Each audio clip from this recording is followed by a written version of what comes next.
Ողջույն գործարարալիքին միացած մեր բոլոր լսողներին եւ դիտողներին, սա հետախույզի օրագիրը հաղորդաշարն է, տաղավարում հաղորդման հեղինակ Վովա Վարդանովն է, այսուհետ տաղավարում նրա հետ ես եմ լինելու, ես եմ աշխատելու երկրորդ խոսափողի մոտ, հիշեցնեմ, որ ես Մոնիկան եմ Մամյան, բարև ձեզ պարոն Վարդանով։ Ողջույն։ Շնորհակալ եմ շատ, որ մենք առիթ ունենք զրուցելու կրկին, ազգային ժողովում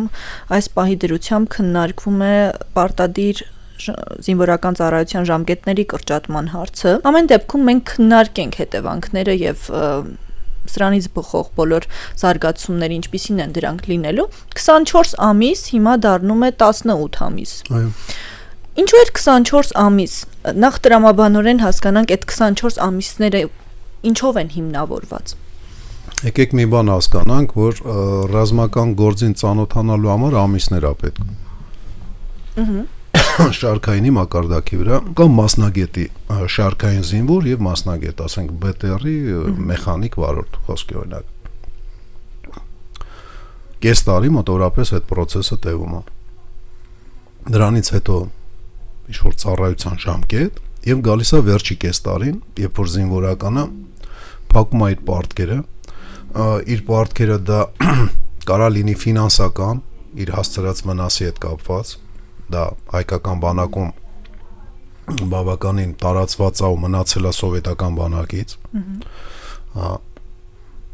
Բացի դրանից նոր հերթափող պատրաստելու բանն է, դա էլ է պարտք, ոնց որ ասած, գնացող զինվորականի վրա ու ստացվում է, որ կես տարի դա գալն է եւ գնալն է։ Արանքում մնում էր մի տարի, առաջն էլ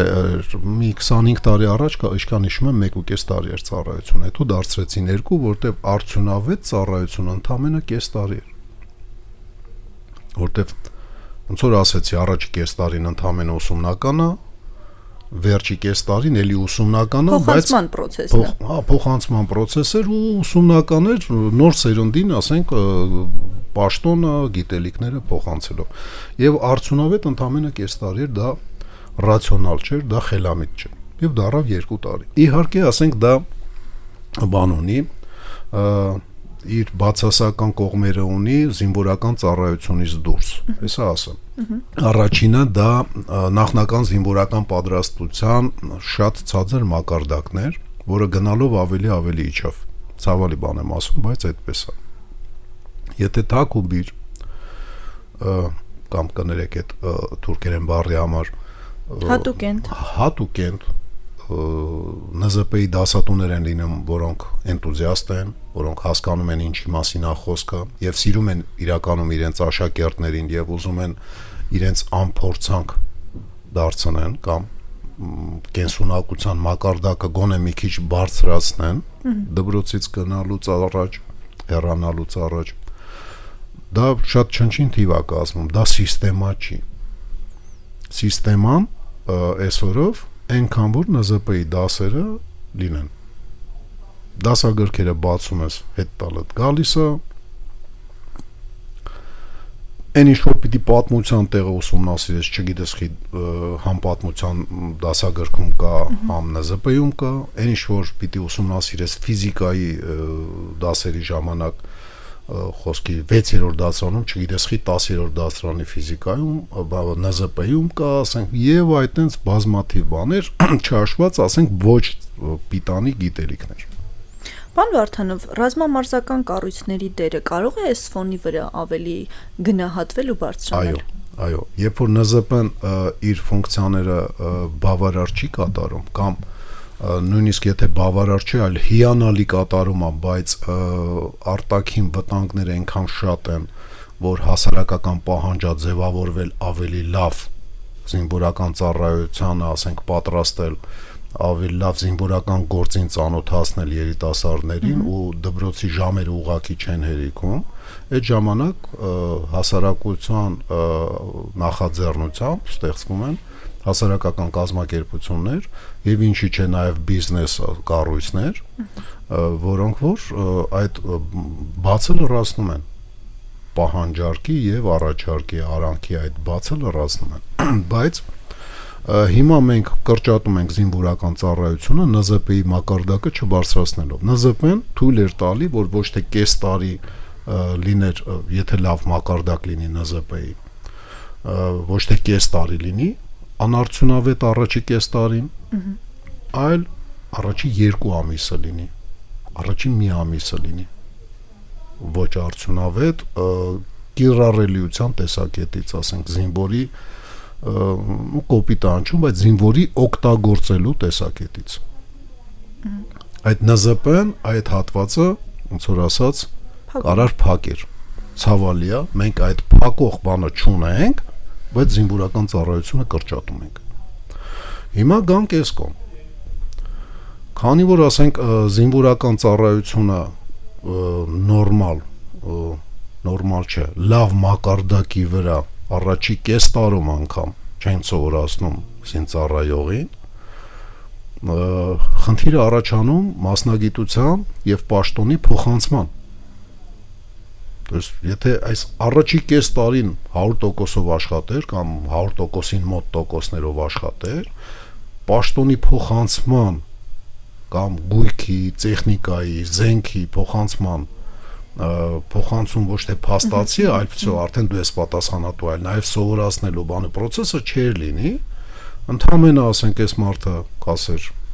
հանձնեցի, այն մեկը կասեր ընդունեցի, որտեվ առաջի կես տարին լավ ուրիշի մոտ սովորել է եւ այլն։ Եվ այդ փոխանցումը արդյունավետ կլիներ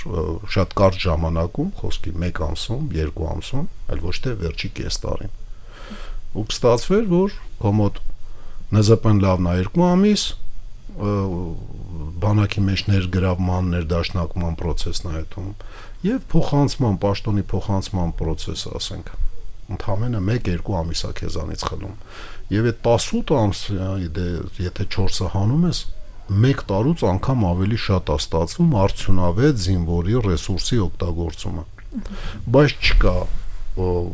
ոչ ՆԶՊ-ն նորմալ մակարդակի վրա, ոչ էլ նորմալ մակարդակի վրա կամ լավ մակարդակի վրա զինվորական գործին ծանոթացնել առաջի կես տարում։ Այստեղ մեկ այլ հարց էլ կա, երբ պատերազմից հետո իշխանությունը անդադար պնդում է, որ մենք վերազինվում ենք, նոր զենքեր, նոր այլ հասցեներից գալիս են Հայաստան, մասնավորապես օրինակ Հնդկաստանի հետ մենք պայմանագրեր ունենք այդ իմաստով, այս ամենին պիտի տիրապետել, սա նոր գիտելիքներ է պահանջում, պիտի հասկանալ այս տեխնիկայի հետ ոնց են վարվում, դա ենթադրում է, որ սրա համար էլ ժամանակ հիմա պիտի հատկացվի, եթե այն ժամանակ որոշակի փորձառություն կար, հմտություններ կային եւ դա արդեն պարբերաբար այդ գիտելիքը փոխանցվում էր, հիմա նոր բան պիտի բոլոր աստիճանակարգերում սովորեն։ Ես ճիշտ եմ հասկանում եւ եթե այո, այս մասով ավելի շատ պիտի ժամկետի ավելացում լիներ, քան կրճատում կամ գոնե ավելի խոր, քան բան կա էլի ոսկալի ռուսերեն հետո պատմենը պանյացի լավ sense ասեմ այն զենքի տեսակները որ գալիս են այս շարքային զինվորի ժամկետային զինվորի պատրաստության ու իրան կիրառելի զենքեր չեն գալի իր կողմից կիրառվող ինչի հետ են գալիս են բարձ զենքի տեսակներ բայց պատերազմի ժամանակ այդ նույն մարդիկ են հասկանալի է չէ բանա ուրեմն գալիս են բարձ զենքի տեսակներ, որոնց ուսումնասիրությունը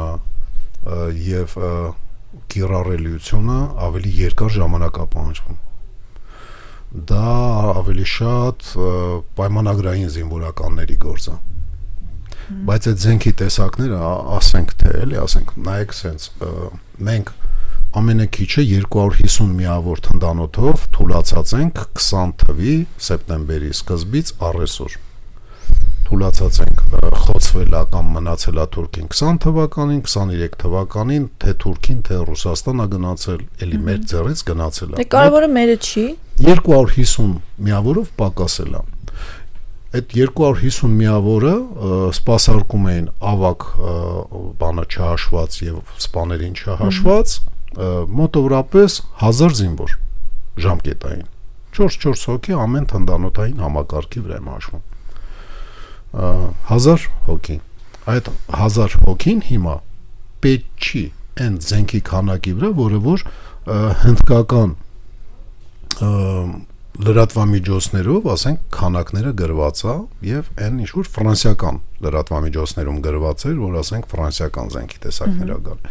իրենց քանակը շատ ավելի քիչ է քան այդ 250 կորցրած հրետանային համակարգերը։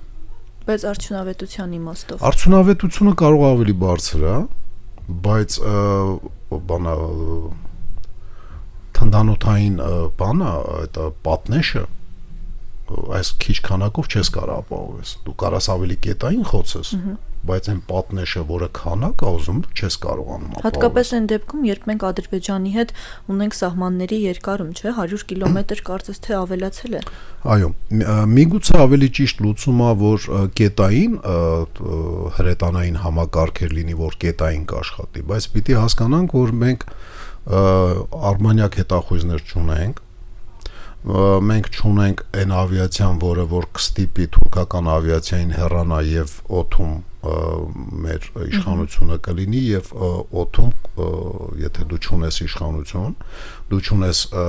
ճշգրիտ տվյալներ հակառակորդից, ոչ տիեզերքից, ոչ օդից դու չես կանում այդ ճշգրիտ տվյալները ունենաս եւ ճշգրիտ զենքը, որը կաշխատի այդտեղ,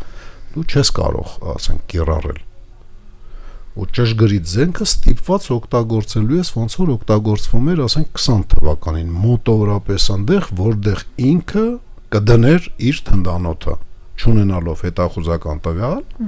խորքային հետախուզությունից։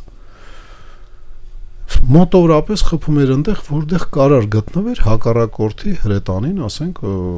առաջնագծից 10-20 կիլոմետր հեռավորության վրա։ Իսկ դրա համար քանակներ է պետք։ Քանակ թնդանոթային համակարգեր։ Կարճ ասած, մենք այդ քանակների հարցը քանի որ չենք կարող լուծենք, դա մեծ քանակի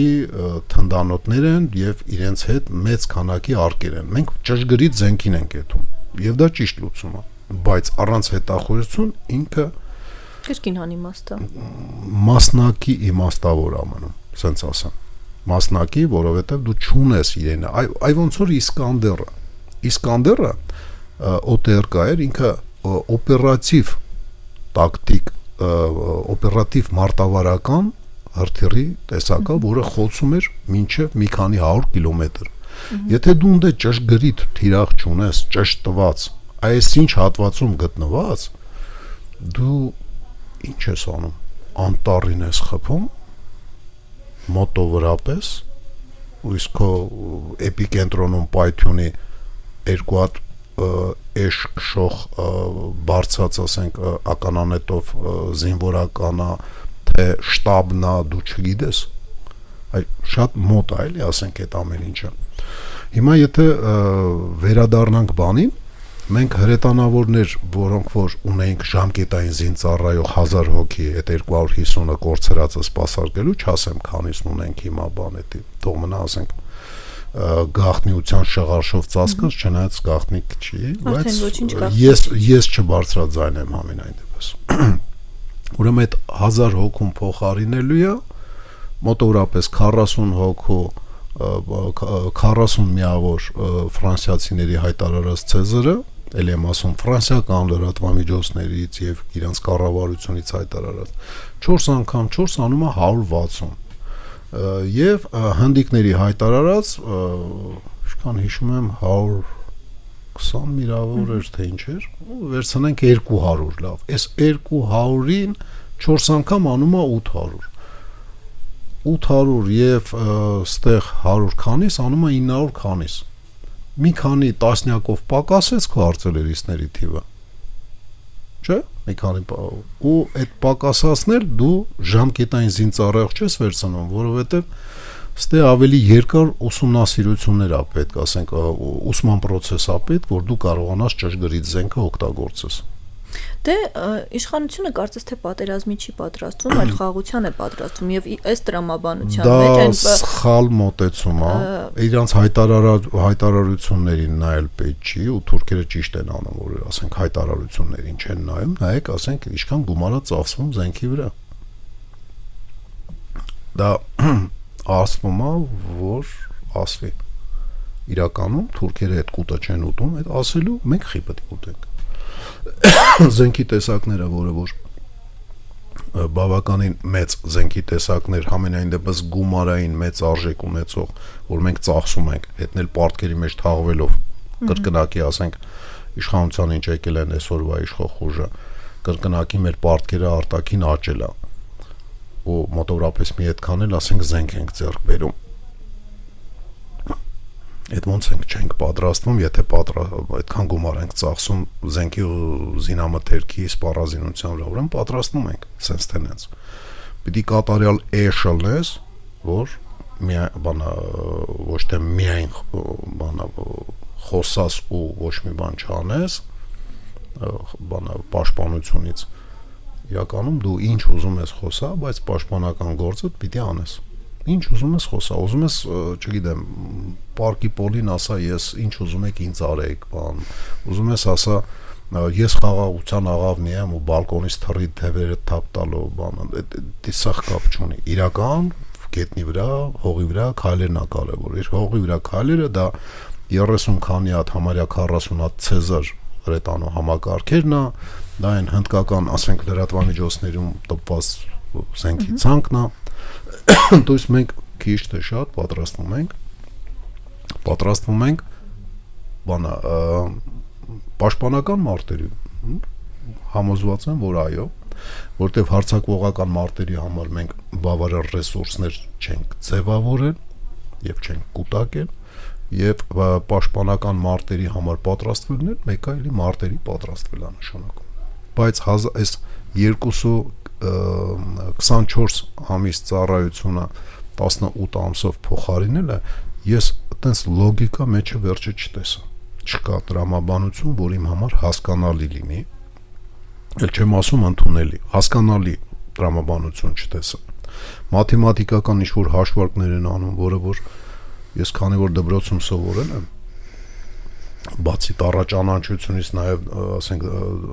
դպրոցում մաթեմատիկա եմ անցել ես կարում եմ էլի ասես գումարեմ իրար հանեմ ու ինչ-որ թվերի անհամապատասխանություն եմ տեսնում ինչ իմաստով որին այսօր հասարակությանը համոզում են որ զինվորների թիվը չի պակասի չի կարա չպակասի եթե դու ավելի քիչ զինվոր ես կանչում դա абսուրդ է Այստեղ քննարկվում է նաև այն, որ եթե զինվորական ծառայությունը 2 տարի էր, այդ ժամանակ մենք բոլորս գիտենք, թե ինչքան էին դեպքերը ու կարծում եմ շարունակվում են այսօր, երբ մարդիկ իրենց տղաներին մինչև բանակ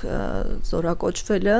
այլ երկրի քաղաքացիություն էին տրամադրում, ամեն ինչ անում էին այդ ուղղությամբ ու մենք այս իմաստով խնդիր ունեինք։ Արդյոք հակառակ process-ը կգնա, այսինքն եթե կրճատում լինի, մարդիկ կասեն, դե լավ, կես տարի կրճատվելա, չփորձենք այդ process-ների մեջ մտնել ու այս ֆոնի վրա գուցե թիվը ավելանա։ Բայց ես հիշում եմ, ասենք նույն իշխող կուսակցության տարբեր աստիճանի մարդիկ, մինչև ասենք առաջի դեմք ասում էին, որ արտագաղթը Հայաստանից, դա էլ արտագաղթի թվակնված ձև է, լատենտ արտագաղթ է, երբ որ ասենք քաղաքացիություն փոխում ես, բայց մնում ես Հայաստանում բնակիչ, ու իրենք դա բացատրում էին պատերազմով։ Բա ինչ կապ ունի ժամկետը։ Բա կարող ասենք արտագաղթ չկար այն վաղ, երբ որ 1.5 տարի էր ծառայությունը 90-ական թվականների վերջ։ Կարող է դու մեկը մյուսի հետ կապ չունի։ Կարճ ասած, դե ես կապ չեմ տեսնում։ Մարդիկ խուսափում են տարբեր, ասենք, բաներից։ Մեկը խուսափում է, որովհետև ասում են եւ հաճախ այդ ասածը համապատասխանում է իրականությանը, որ զինվորական ծառայությունը շատ հաճախ ինքնասիրության հաշվին է գնում։ Երբ որ բարքեր կան, չէ՞։ Դա եմ ասում, երբ որ գրեհի հրամանատարը կարա զորքի դեմս աղին չգիտեմ ինչ քրֆի։ Տարբեր աստիճանի էդի կամած բրծավ։ Երբ որ գողական բարքեր ու ես ինչ իրականում ասենք գողական բարքերի մասին չի խոսքը, ինչ գողականություն, եթե ուսադիր կա ուսիդ դա խոսում էր ընդհանրապես տղամարդկանց կոլեկտիվ, որը բան ու գործ չունի անելու, առավոտի ծիրիգուն բան ու գործ չունի անելու եւ իր օրը լրացնում է, ասենք, տարբեր բաներով։ Այդ թվում նաեւ դու սենց շնչեցիր Պերեդաչին սենց եկավ, ասենք։ Ես ճիշտ եմ հասկանում, պարոն Լրացնում են մի րոպե Մոնիկա ջան, նույն ձևով լրացնում էին այդ միջև օրս լրացնում են այդ դադարք օրերը վիվարո, տոտո խաղերով, թղթախաղով, պարտք, չգիտեմ ինչ սայտերի մեջ ես ինչ մտնելով, բայց եթե զինվորը միջալոց ես դպրոց որ սովորել եմ, ասենք դպրոցից առաջ արդեն գիտեի որ սուտկան 24 ժամ է, բայց զինվորը պետք է օրը 26 ժամ պարապի, 26, то есть ես գիտեմ որ 24 է, բայց 26 ժամ զինվորը պիտի պարապի խաղաղ պայմաններում, որտեղ պատերազմական իրավիճակները շատ ավելի դիսկոմֆորտ է, քան ասենք քանի խախտում, սնունդի ռեժիմի մեկ ու մեջ խախտումներ, կալորիաների ասենք ոչ համաչափ, ասենք օրգանիզմին մատակարարում շատ ավելի լուրջ խնդիրներ են, էլի ասենք լինում։ Կարող է սոված մնաս 3 օր, կարող է ռմբակոծության տակ ստիպված լինես քնես, իսկ այդ քունը ասենք մի քանի րոպե է տևում մինչև մյուս գմփոցը։ Ուրիշ բանի մասին ապետ մտածել, ոչ թե ասենք այդ բավականին կեղծ նարատիվներ են, էլի։ Ռազմական գործին ծանոթանալ Հայաստանի Հանրապետության ցանկացած քաղաքացուն դա պարտադիր է եւ ծանոթանալ եւ ծառայել դեռևս միայն տղամարդկանց գործն է, բայց աղջիկներն էլ կանայք էլ պիտի ասենք ռազմական գործին ծանոթանան, իսկ ռազմական գործը դա միայն կրակելը չի։ Այ ես ուզում եմ անպայման ուզում եմ ասեմ 24 ժամը չի հերիքի, էլի 26 ժամն էլ քիչ։ Կանանց ներգրավվածությանը անդրադառնանք, իհարկե այլ հարց ունեի, բայց քանի դուք սա ասել եք, այդ իմաստով մի հարց ուղղեմ, այ կարող է այս պրոֆեսիոնալ բանակի անցումը եւ այս տրամաբանությունը կրճատումների բերել նրան, որ կանանց դերը եւ ներգրավվածությունը ավելի մեծանա, այսինքն նոր ծրագրեր առաջանան, որտեղ գուցե ինչ որ մի պահի արդեն կանանց ներգրավվածությունն էլ պարտադիր լինի։ Կանանց ներգրավվածությունը երկու բաղադրիչ ունի։ Առաջինը ուրեմն հավասարությունը, կանանց էմանսիպացիան եւ իր իրավունքների եւ պարտականությունները հավասարեցման process-ը տղամարդկանց հետ։ Իհարկե ֆիզիոլոգիայի բաները չխախտելով, վերջապես ասենք կինը կարողանում է հղիանա, երեխա ունենա, լակտացիայի խնդիր կա, կաթով կերակրել եւ այլն։ Եվ երկրորդը մարդկանց պակաս։ Երբ որ տղամարդկանց թիվը սկսում էր պակասել, պաշտպանվող ամրոցում զարմանտները գերանդիները վերցնում բարձրանում էին պատին ու սկսում էին գերանդիով կարվել ասենք հարձակվող թուրքալեզու, ասենք կամ իրանալեզու պաշարող զորքերի զինվորների դեմ։ Դա նորմալ է։ Բավարի լավ ասենք կանանց չկանչես ռազմական դաշտ եւ տղամարդկանց թվի պատճառով այ ոնց որ հիմա Ուկրաինայում է սկսես պարտվել եւ արդյունքում կանայք որպես ավար փայ հասնեն ասենք հակառակորդին, հա, то есть կնոջը վերաբերվես որպես վեշ, պահպանես այդ վեշը, շատ թանկանոց վեշը, հետո այդ վեշը հաճույքի համար փայ հասնի հակառակորդին, հա, կարող է ավելի ճիշտ է իրան ռազմական գործին ծանոթացնել եւ իր ֆիզիկականի եւ մտավոր հնարավորությունները հաշվի առնելով համապատասխան տեղում լինի ինքը։ Պարտադիր չի մարտի դաշտում, կարող լինի բուժ մասում, կարող լինի մարտի դաշտից հեռու հակաօդային համակարգի, ասենք, սպասարկող զինվորական անձնակազմ ու տենց պահպանություն երկաթգծի, ասենք, կամուրջների։ Դայք մենք այդքան մարդկային ռեսուրս ունենք, որ հասուն տղամարդիկ բանը հաղթանակի կամրջի տակ հերթապահում են։ Ոստիկանների տեսքով, բայց հասուն տղամարդ, կարող է այդ հասուն տղամարդու տեղը մարտի դաշտն է։ Կարա չէ իր փոխարեն ասենք զենքով կինը լինի։ Դե բարքեր պիտի պարապած։ Բարքեր, այո։ Բարքեր, բայց առաջինը բարքերի փոփոխությունից երևի իրավունքների եւ պարտականությունների հավասարեցման մասին է խոսքը։ Ես ինչի եմ մեկ-մեկ ասում, ես թիվ 1 ֆեմինիստն եմ Հայաստանի, որտեւ երևի մենակ ես եմ, որ կանանց իրական հավասարության կողմնակիցն եմ։ Ամենայն դեպս դա չեմ ցակցնում։ Այ ազգային ժողովում պաշտպանության նախարարը ելույթի ժամանակ, երբ խոսվում էր այս կրճատման մասին, պրոֆեսիոնալ բանակի գնալու ճանապարհի մասին, ինքը համեմատություն բերեց Թուրքիայի օրինակը, Վրաստանի օրինակը, որպես մեր հարևան պետություններ, որ իրենք այս տրամաբանությունը արդեն վաղուց են որդեգրել ու լավ էլ ոնց որ առաջ է գնում, ինչու մենք չգնանք այդ տրամաբանությամբ։ Մենք ինչի հիման վրա պիտի մեր առարկեմ պարոն Պապիկյանին առանց ասենք այն մյուս ուրեմն այ առաջինը մենք ուզում ենք պարտվող վրացական բանակ ունենանք, որի ստրատեգիական ծրագիրը ես այս ստուդիայում հայտարարել եմ երկար ժամանակ, ասենք մի ամբողջ 2 ամիս ինձ քննադատում էին դրա վրա, որ ասում էի վրացական բանակը համ ունակ չի, համ էլ ցանկություն չունի Թիֆլիսից բացի ուրիշ բան պաշտպանի։ Անցնում է 2 ամիս իմ այստեղ խոսալուց հետո ես Վրաստան էի գնացել, մի քիչ ուսումնասիրություն էի արել եւ այդ հաղորդման մեջ Երևանից ենք ոչինչ չենք ուզում։ Անցավ 2 ամիս եւ Վրաստանի պաշտպանության նախարարը հայտարարեց, որ իրենց դոկտրինը բանակի զինված ուժերի դա Թիֆլիս պաշտպանելն է, միջև դաշնակիցները գան։ Մենք այդ ենք ուզում։ Իսկ մենք ունենք Վրաստանի նման դաշնակիցները գալու հնարավորություն։ Մենք լավ ենք հիշում մեզ, որ հարևաններն են շրջապատում ու քանի տոկոս սահմանն ասենք թուրքալեզու ժողովուրդները մեզ շրջապատում եւ թուրքալեզու ժողովուրդների պետությունները Բաքվի եւ Անկարայի անգամ քրիստոնյա Վրաստանը,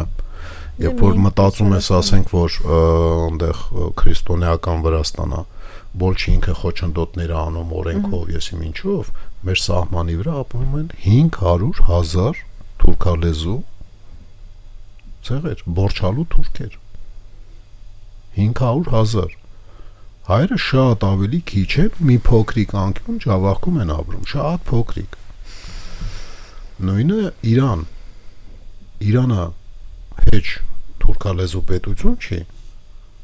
բայց թուրքալեզուներն են մեր սահմանի վրա ապրում, ու այսպես խորությունով որ նայում ես, դες մի 14-ից 16 միլիոն թուրքալեզու, то есть մենք ամբողջությամբ շրջապատված ենք թուրքալեզուներով եւ թուրքական պետություններով։ Ու մենք մեզ կարանք թույլ տանք նման վիճակ, որ պահենք մայրաքաղաքը միջև դաշնակիցները գան, կարճ ասած Վրաստանը ատպադա է, այդ օրինակը տրամաբանական չի ու շատ հեռու է մանիպուլյատիվ մեզ խափող։ Մեր սպառնալիքներին համահունչ չի այդ։ Այո, մեզ խափում է այդ բանա օրինակը։ Երկրորդ օրինակը, որը մեզ խափում է, Թուրքիայի օրինակը։ Լավ ենք հասկանում, ասենք Թուրքիան որտեղ է գտնվում։ ՆԱՏՕ-ի անդամ պետություն։ ՆԱՏՕ-ի անդամ պետություն հələ բոլ չի, ինքը Բոսփոր Դարդանելի վրա է գտնվում։ То есть Իրանից կախված է ամբողջ Սևծովի, ասենք, ջրավազանում գտնված բոլոր երկրների նավատորմներն եւ տնտեսությունները, մասնակի կամ ամբողջությամբ։ Ունի համարյա 90 միլիոն բնակչություն։ 90 միլիոն իր միայն զինվոր ոստիկանների ժանդարմերիայի կորպուսի թիվը 250,000 է։ Հələ բանակը չեմ հաշվում։ Ում հետ ենք համեմատվում Թուրքիայի,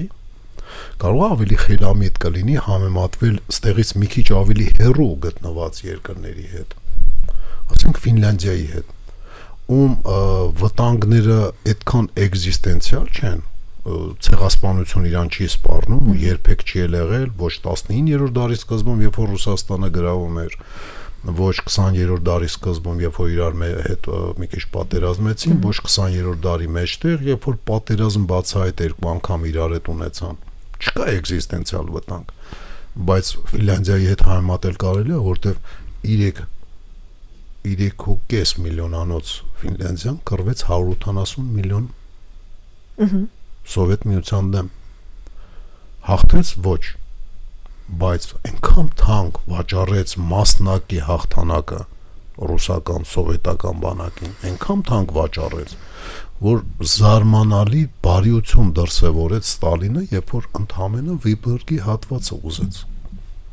Եթե քարտեզի վրա նայում եք Լենինգրադից այսպես մի հատ միջև Լադոգա լիճը, ասենք, մի փոքր հատված է, այն դեպքում որ պիտի որ ավելի շատ ուզեր, բայց այն Մաններգեյմի առաջի գիծը այնքան դժվարությամբ հաղթահարեցին, որ երկրորդ գիծ գնացին նստան, Ստալինը համաձայնվեց, որ այս փոքրով յոլա է տանք, որտեղ երկրորդ գիծ կորուստները արդեն էլի նույնը եթե լիներ, դա արդեն սովետը կարող է քանդվեր։ 3 միլիոնանոց Ֆինլանդիայի դեմ պայքարելուց այդքան կորուստներ, այդքան զոհվածներ, то есть Ֆինլանդիայի օրինակ շատ լավն է։ Կա մի հատ ուրիշ օրինակ, որ էլի շատ լավն է։ 1 միլիարդանոց մուսուլմանական աշխարհի հետ հակադրված հրեաների պետությունը Իսրայելը։ Ինքը մեզանից շատ է տարբերվում իր դաժան վերաբերմունքով ազգային փոքրամասնությունների նկատմամբ, շատ դաժան է, անգամ գենոցիդալ է, բայց ռազմական տեսակետից մի հատ նայենք էլի։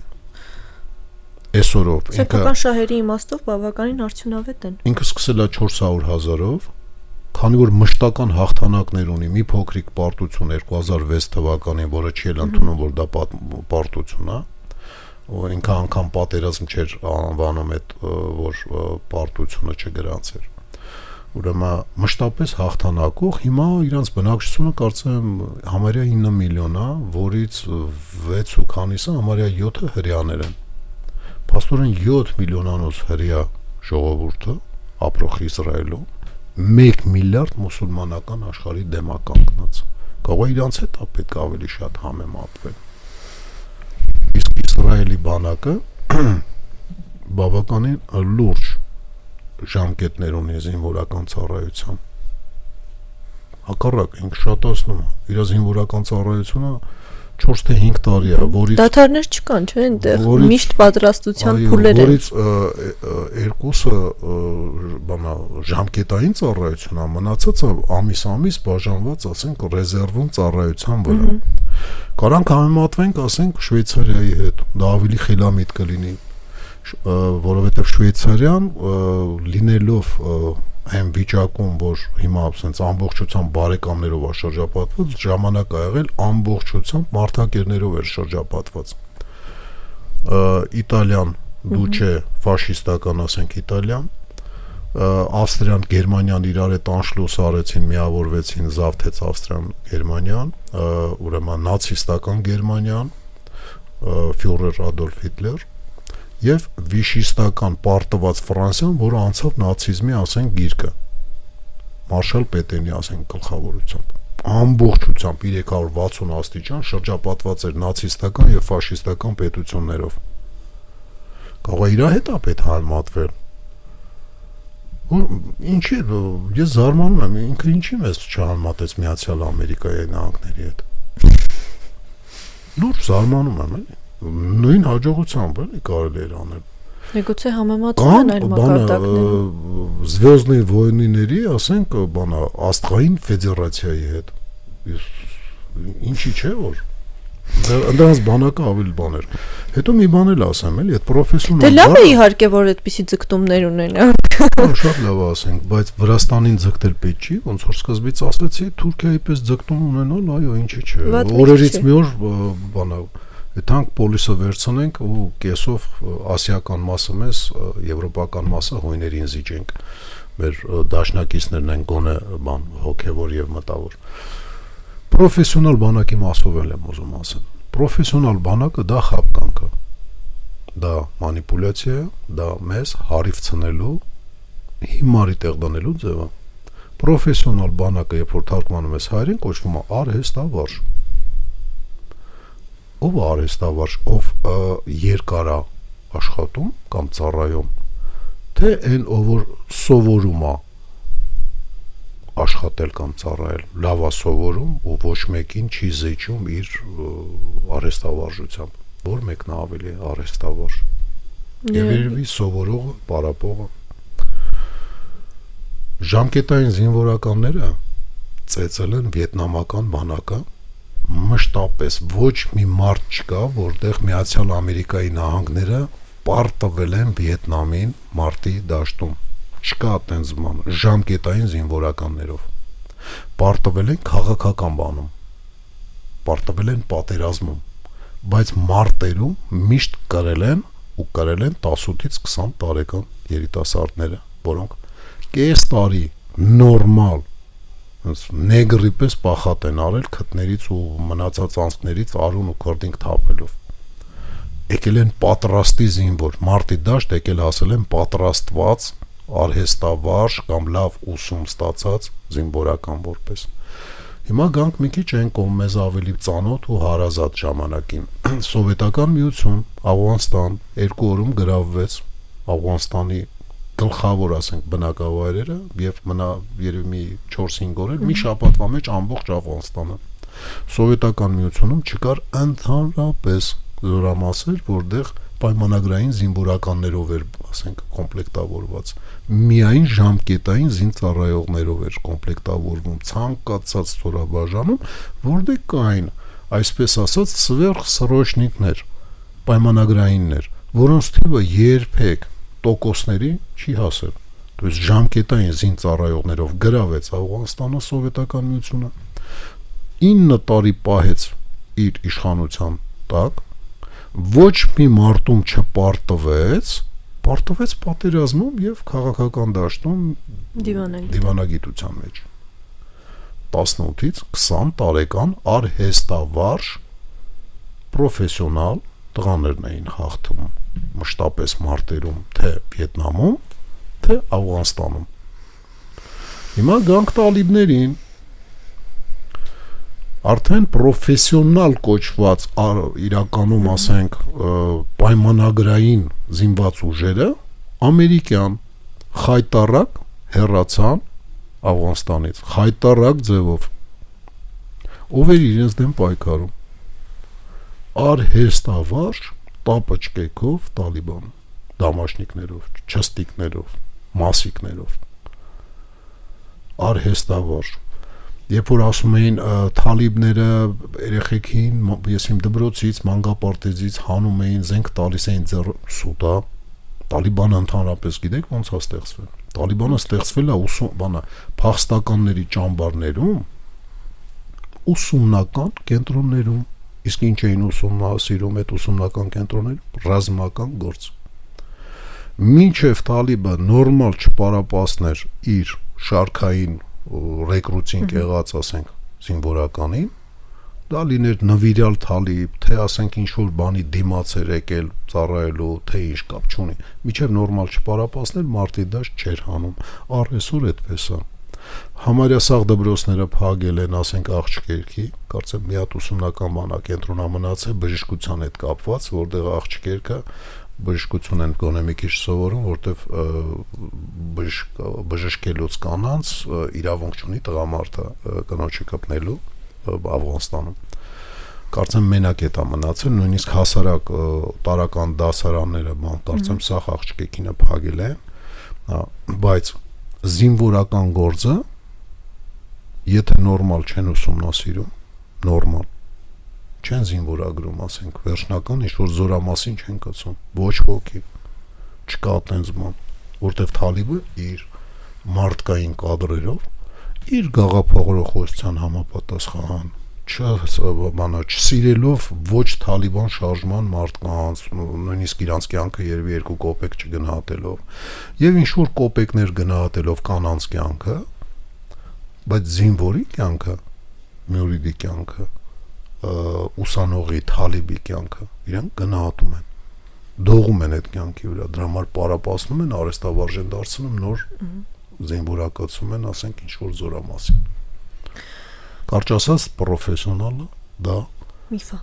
պարապելուց է պարապել մարզվել այդ իմ ասած 26 ժամը Շնորհակալ եմ ձեզ զրույցի համար պարոն Վարդանով հարցեր շատ մնացին հաջորդ Եթերին փորձենք անդրադառնալ։ Ժամանակ շատ կա, ես եւս 60 տարի եմ ապրելու, կարծում եմ, ասենք լրատվականից չեմ հեռանա այս մոտակա 60 տարի։ Ես էլ նման նպատակներ չունեմ, մենք կհանդիպենք հաջորդ շաբաթ։ Շնորհակալ եմ մեզ հետևելու համար։ Հիշեցնեմ, որ սա հետախույզի օրագիրը հաղորդաշարներ, իսկ առաջին խոսափողի մոտ հաղորդման հեղինակ Վովա Վարդանովն էր, կհանդիպենք։